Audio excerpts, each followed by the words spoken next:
राम राम. मी advocate Ramesh Rajurkar Nandigram YouTube चॅनलवर आपलं हार्दिक स्वागत करतो. आजचा विषय आहे पाकिस्तान. भारतानं पाकिस्तानला धमकी दिली तर पाकिस्तानची इतकी गाळण उडाली की तिथंचा जो सेनाप्रमुख आहे मुनीर, त्यानं स्वतःची फॅमिली चार्टर विमानानं परदेशात पाठवून दिली. पाकिस्तानमधला एक पप्पू आहे बिलावल भुट्टो, त्यानं घोषणा केली की सिंधू नदीचं पाणी अडवलं तर खून की नदियाँ बहेंगी. त्याने आपली बायको, पोरं, बहीण सगळ्याला परदेशात पाठवून दिले. अजून काहीच झालं नाही. आणि भारतानं काही केलं नाही तर पाकिस्तानची एवढी गाळण उडाली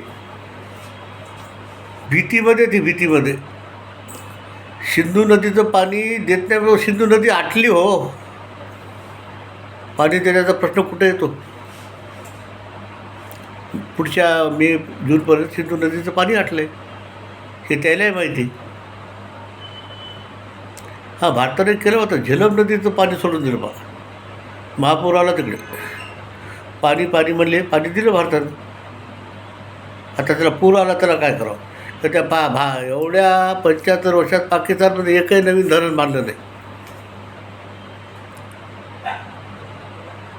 त्याला आपला दोष आहे का? आम्ही पाणी पाठवलं नाही, म्हणलो दिलं आम्ही माणुसकीनं. ते तुम्हाला सांभाळता आलं नाही, त्याला आम्ही काय करावं? काय घोषणा करायले भारताच्या विरुद्ध. अरे बावचळले, ते पिसाट झालेत. प्रत्येक मंत्री काय सांगतं, आम्ही एक विमानं ठेवलेली आहेत. ते काय उघड ठेवलेत का शोसाठी? अरे ती एक विमानं 40 वर्षापूर्वीचे आहेत रे, त्याच्यात टाकायला तेल नाही तुमच्याकडे. गिदळ धमकी द्यायला फक्त तू.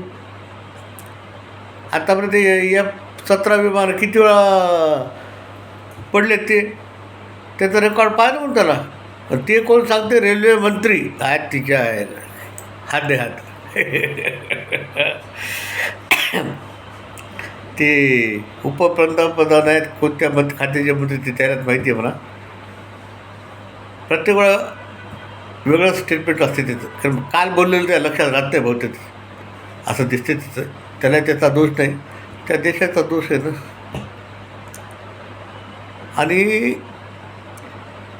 भारतानं काही केलं नाही, पण एंटरटेनमेंट फुल चालू आहे.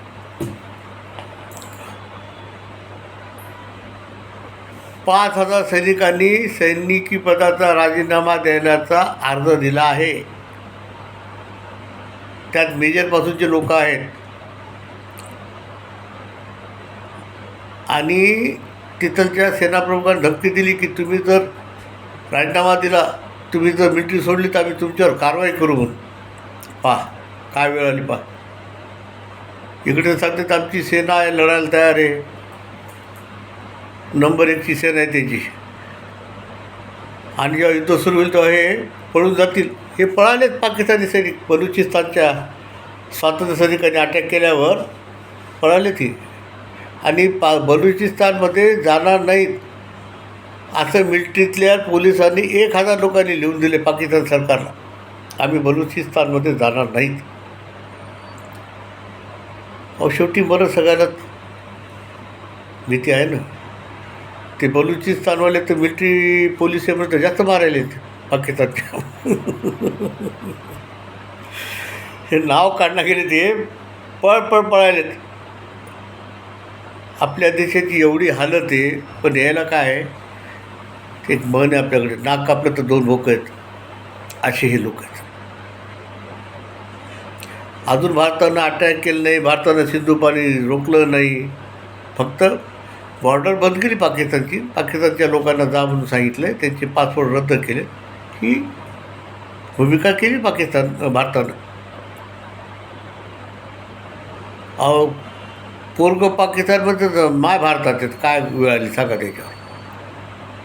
नवरा भारतात येतं, बायको पाकिस्तानात आहे. यायनं कधी असा विचार केला की ही वेळ का आली आपल्यावर? कशामुळे ही वेळ आली आपल्यावर?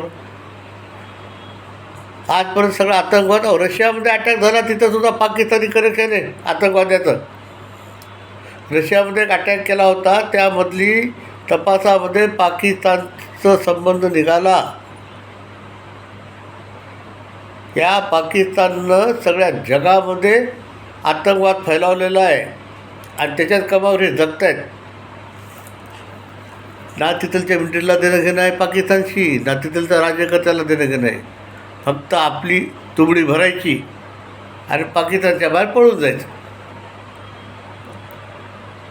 देश गेला खड्ड्यात. उद्या युद्ध सुरू झालं तर हे पाकिस्तानचे सैनिक शस्त्र खाली टाकून सरेंडर होतील. जसं 1971ला झालं, 90,000 सैनिक सरेंडर झाले आणि भारतानं मोठेपणामध्ये त्यांना सोडून दिलं, माणुसकी दाखवली. ती वेळ पुन्हा येणार आहे. अजून काहीच झालं नाही, काही केलं नाही भारत सरकारनं.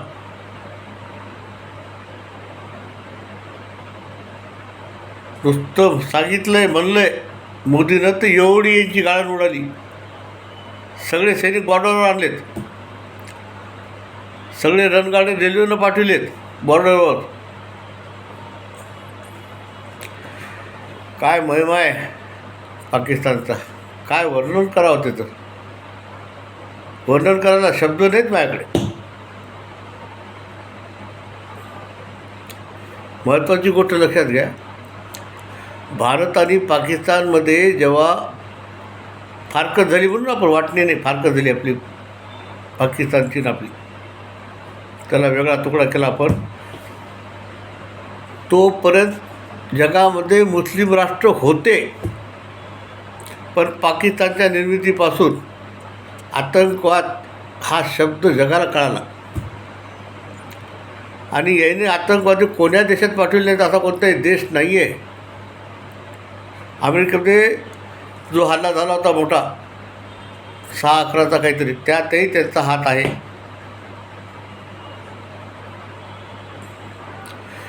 वर्णन करा पाकिस्तानचं, वर्णन करायला आता माझ्याकडे शब्द नाहीत. तर मला खूप हसू येते त्याची यूट्यूबवर किंवा तिथच्या नेत्याचे वक्तव्य पाहिल्यावर. त्यांचा माजी सेनाप्रमुख बोलला होता की युद्ध जर झालं तर पाकिस्तानची सेना 2 दिवस लढू शकणार नाही, कारण परिस्थिती खूप बिकट आहे आपली.